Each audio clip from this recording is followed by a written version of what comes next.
The Internal Revenue Service is hiring a fleet of new agents. And they're probably coming for you, regardless of your income level. The Inflation Reduction Act, signed into law this month by President Joe Biden, empowers the IRS with nearly $80 billion in new funds. The world's most powerful tax collection agency is using the money to go on a hiring spree to fuel much tougher enforcement efforts. It is widely assumed that the audits will be brutal and widespread. Taxes start with tax returns, which must be signed under penalties of perjury. The Biden administration has said that the audits on steroids are for fat cats who have escaped having to pay their fair share for too long. The administration has suggested the IRS would perform no new audits on anyone making less than $400,000 annually. Republicans tried to include that in the law, but every Senate Democrat voted against the amendment, as well as IRS audit protection for those earning less than $400,000.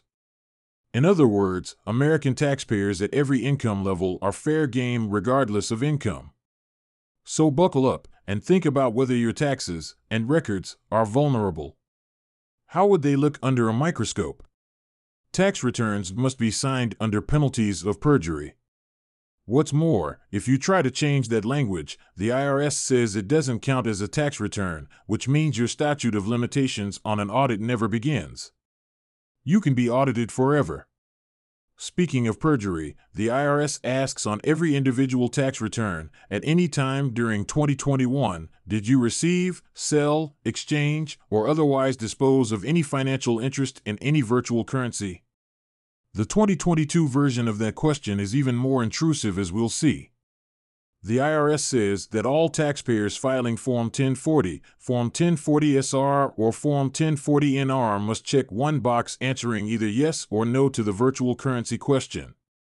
The question must be answered by all taxpayers, not just those who engaged in a virtual currency transaction in 2021.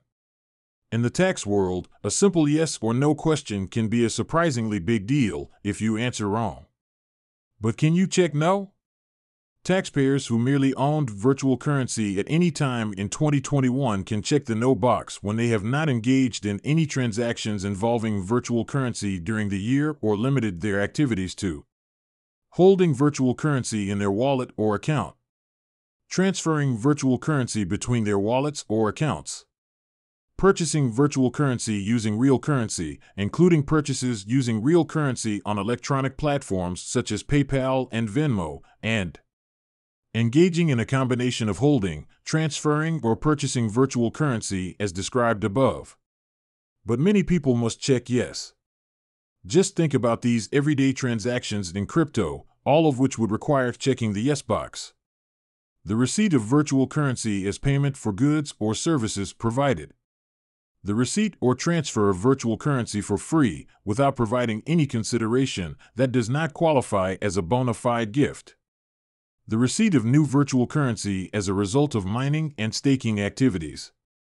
The receipt of virtual currency as a result of a hard fork. An exchange of virtual currency for property, goods, or services. An exchange/trade of virtual currency for another virtual currency.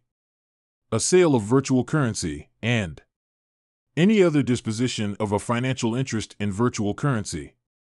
Just answering yes or no isn't hard, but one thing it's meant to do is tip you off that you have a taxable event, which usually means paying some tax. So you also have to report the gain or income. As if the crypto community wasn't nervous enough, get ready for more since the tax stakes are going up again. For 2022 tax returns, the IRS has modified the crypto question asked on IRS Form 1040, the tax form used for individuals. A draft of the 2022 IRS Form 1040 asks, at any time during 2022, did you A. receive, as a reward, award, or compensation, or B. sell, exchange, gift, or otherwise dispose of a digital asset or a financial interest in a digital asset? That casts the net wider than did the prior version. The IRS gift and estate tax people are generally distinct from IRS income tax personnel.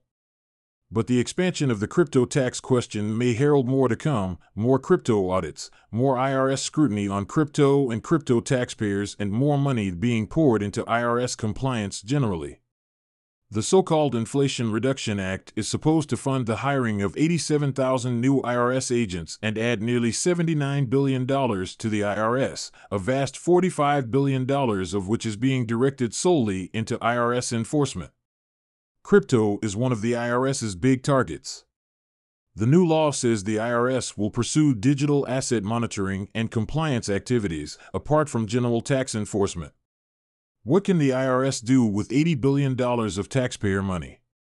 The new law says the IRS is supposed to use the money in these ways: taxpayer services, $3,181,500,000. Enforcement, $45,637,400,000.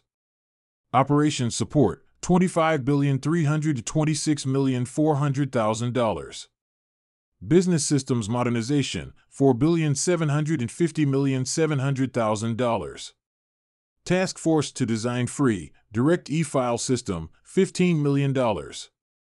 Treasury Inspector General for Tax Administration, $403 million.